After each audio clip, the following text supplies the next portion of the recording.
right, for our next movement, we have a T-drill sprint.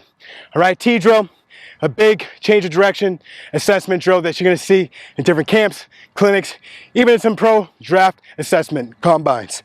So first, we have our cones lined up.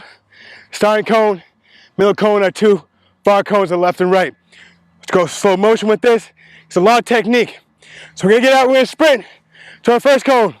My first direction is gonna be to my left. So we get around this cone tight.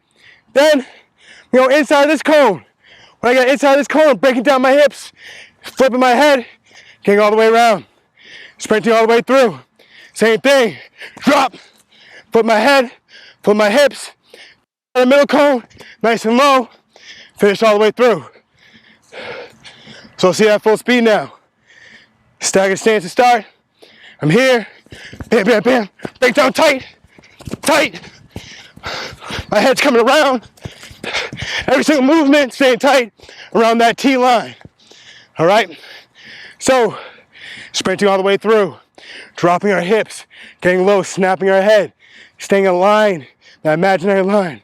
Get the T-drill try today.